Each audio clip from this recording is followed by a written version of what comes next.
Hello friends, welcome back to my channel. এই মুহূর্তে রাজ্য সরকারি কর্মচারী এবং পেনশন হোল্ডার সবাই একটা বিষয় নিয়েই চিন্তা করছে, সেটা হচ্ছে ডিএ। তো বর্তমানে রাজ্য সরকার ঘোষণা করে দিল 8% ডিএ, যেটা নিয়ে কিন্তু সবাই আশাবাদী। তো তোমরা কিন্তু পুরো ভিডিওটি দেখতে থাকো, স্কিপ না করে। আর যদি চ্যানেলে নতুন হয়ে থাকো, অবশ্যই কিন্তু রিকোয়েস্ট রইল চ্যানেলটিকে সাবস্ক্রাইব করে রাখতে, এরকম ইনফরমেটিভ ভিডিও সবার আগে তোমাদের মোবাইলে দেখার জন্য। আর যদি তোমরা লাইক করে দাও তাহলে কিন্তু আমার অনেক বেশি উপকার হয়, কারণ তোমাদের এক একটা লাইক আমাকে মোটিভেট করে পরবর্তী ভিডিওগুলো তৈরি করার জন্য। তো বন্ধুরা, মেন ভিডিওতে আসা যাক। বর্তমানে সুপ্রিম কোর্ট কিন্তু ডিএ মামলার যে শুনানি ছিল সেটা কিন্তু হয়ে গেছে, এবং ডিএ মামলার যে রায় সেটা কিন্তু সংরক্ষিত রিজার্ভ রাখা হয়েছে, এখনও কিন্তু রায়দান হয়নি। যেহেতু শীতকাল অধিবেশনের জন্য সুপ্রিম কোর্ট বন্ধ ছিল, কিন্তু সুপ্রিম কোর্ট খোলার পর এখন সবার দৃষ্টি কিন্তু ওই একটাই দিকে পড়ে আছে যে কবে এই ডিএ মামলার রায় বেরোবে, ফাইনাল যেটা রায়। তো সরকারি কর্মচারীরা বেশিরভাগ আশাবাদী যে রায় কিন্তু তাদের পক্ষেই যাবে। সরকারের যে ডিএ নিয়ে অনৈতিক মনোভাব সেটা কিন্তু আর চলছে না।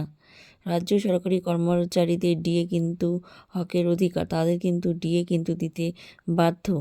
কারণ এই কারণে আমাদের কিন্তু রাজ্যে, শুধুমাত্র আমাদের এই পশ্চিমবঙ্গেই কিন্তু ডিএটা নিয়ে এইরকম যে মনোভাব সেটা কিন্তু আর অন্য রাজ্যে নেই।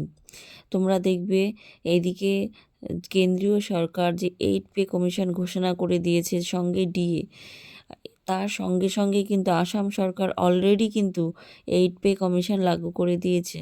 তো সমস্ত রাজ্যেই যখন সেন্ট্রালের নিয়মে চলছে এবং সবটাই মেনে নিচ্ছে, তাহলে আমাদের সরকারে মেনে নিতে কী অসুবিধা, সেটাই তো বোঝা যাচ্ছে না। ডিএ কিন্তু আমাদের অধিকার।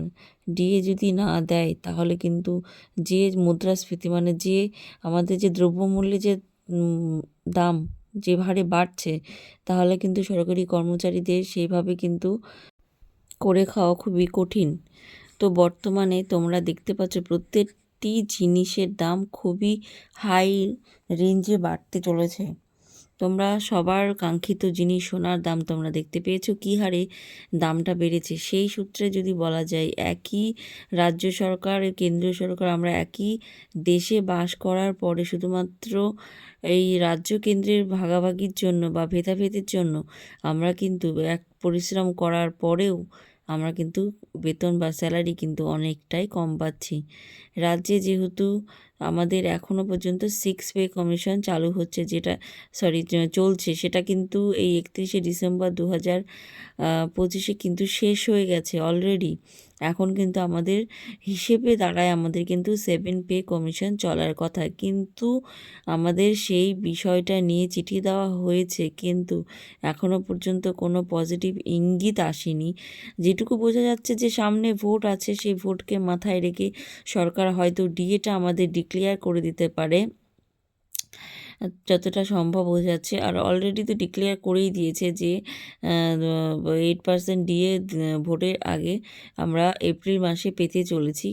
বাট তারপরেও কিন্তু একটা প্রশ্ন মনের মধ্যে থেকেই যায়, যেহেতু আমরা 7 পে কমিশনের আন্ডারে অলরেডি পড়ে গেছি, কারণ ইয়ার হিসেব করলে সেটাই দাঁড়াচ্ছে যে এখন 7 পে কমিশন চলবে। যেহেতু কেন্দ্রে 8 পে কমিশন দিচ্ছে, সেখানে অন্তত আমাদের 6 পে থেকে এক ধাপ আরও বেরিয়ে 7 পে কমিশন দেওয়া উচিত। আর যেহেতু পে কমিশনটা শেষও হয়ে গেছে, তো সেই হিসেব অনুযায়ী কিন্তু আমাদের পে কমিশন চালু করে দেওয়ার কথা। কিন্তু সরকার এখন কি করবে সেটা সরকারের ওপর ডিপেন্ড করছে, কারণ এই বিষয়টা তো আমাদের বিষয় নয়। তো যাই হোক বন্ধুরা, এইটুকুই আলোচনা করার ছিল, কারণ এইটুকুই আপডেট উঠে এসেছে।